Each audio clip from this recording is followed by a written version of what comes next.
PDI Perjuangan punya pengalaman sejarah yang sangat lengkap. Ketika Bung Karno dengan PNI berjuang bagi kemerdekaan Republik, yang dilawan adalah suatu sistem imperialisme dan kolonialisme yang begitu kuat. Kita merdeka bukan dengan bansos, bukan dengan pengerahan polisi yang saat itu dikuasai Belanda, bukan dengan kekuatan militer, tapi dengan kekuatan perjuangan yang menyatu dengan rakyat. Ketika Ibu Mega berhadapan dengan sistem yang otoriter Orde Baru, saat itu juga dengan kesatu paduan dengan seluruh kelompok civil society. Ketika pers dibredel, muncullah dialektikanya aliansi jurnalis independen, dan kemudian muncul begitu banyak tokoh-tokoh pro demokrasi, sehingga kami tidak begitu mengkhawatirkan dari kepungan-kepungan yang ada. Di Kabupaten Bogor kami menghadapi 17 partai politik. Di Jawa Tengah kami juga dikepung, di Jakarta menghadapi kepungan, di Jawa Timur, di Sumatera Utara demi menantu Bobi Nasution kami juga dikepung. Tetapi kekuatan kami adalah kekuatan rakyat. PDI Perjuangan tidak ada artinya dengan rakyat tanpa dukungan dari rakyat. Nah, karena itulah ya kami menyatu. Strategi utama adalah bergotong royong itu. Strategi utama justru fighting spirit itu bergelora ketika cara-cara yang tidak benar itu digunakan. Apalagi di Jawa, kalau kita lihat ungkapan rakyat yang saya temui di Jawa Tengah mengatakan Pak Jokowi wis ora Jawani. Itu suatu hal yang menunjukkan kesadaran terhadap nilai-nilai kultur tentang ojo dumeh, tentang jangan melupakan paugeran, ojo muntal negoro, mono ya mono ning ojo mono. Jadi begitu banyak falsafah, dan apalagi kalau dalam konteks wayang, yang royok itu kan biasanya dikategorikan sebagai Kurawa. Jadi strategi utama kami adalah menyatu dengan kekuatan rakyat itu sendiri. Itu yang paling penting saat ini, dan tentu saja dengan menampilkan suatu calon yang terbaik. Calon, kalau di Jawa Tengah Pak Andika itu tidak pernah punya rekam menilang rakyat, itu tidak punya.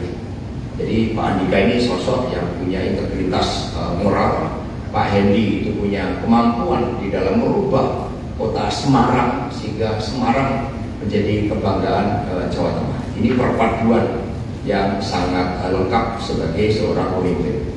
Di Boyolali itu begitu mencekam laporan saudara Andi Wijayanto, Boyolali itu jauh lebih mencekam daripada saat Pilpres, karena juga ada kepentingan dari orang dekat dengan Pak Jokowi. Sehingga akhirnya jangan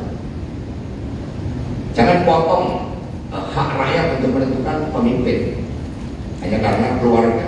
Maka PDI Perjuangan percaya pada kekuatan rakyat itu. Tadi kan udah disampaikan strategi dan lain sebagainya lah, itu sudah. Tapi saya perlu ketegasannya Pak Sekjen terkait dengan Pak Jokowi. Karena kemarin kan pede banget nih beliau bilang bahwa suaranya pasti bisa berdulang kalau sudah ada Pak Jokowi, apalagi ada Pak Prabowo yang dukung pasangan Ridwan Kamil dan juga Suswono.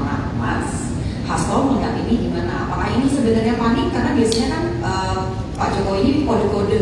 Sementara kemarin itu secara gamblang bilang saya Ridwan Kamil, itu satu.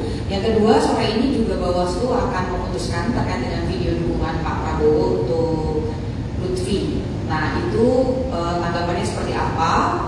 Kalau misalnya dinyatakan tidak cawe-cawe atau tidak bersalah, apakah ada catatan khusus untuk Bawaslu? Dan kalau ternyata dinyatakan bersalah, harapannya sanksi seperti apa yang diberikan kepada Pak Prabowo? Terima kasih, selamat sore. Baik, kami menyatu dengan suara wartawan yang tadi dikatakan panik.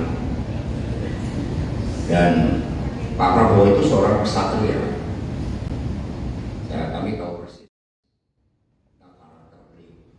Yang tidak satria itu yang di belakangnya itu yang pakai baju putih pada saat konferensi pers itu. Jadi kalau Pak Prabowo satria, jadi itulah yang justru kita lihat. Nah, maka rakyat Indonesia ini sangat cerdas. Kemudian jangan sepelekan kecerdasan masyarakat Indonesia dengan berbagai falsafah tentang budi pekerti yang hidup.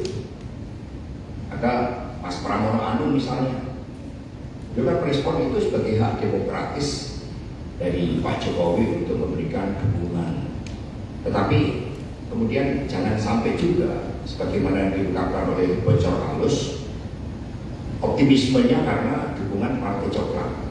Itulah yang harus kita hadapi agar proses demokrasi ini tidak tersandra oleh sesuatu kekuatan yang seharusnya melindungi rakyat, yang seharusnya menertibkan hukum.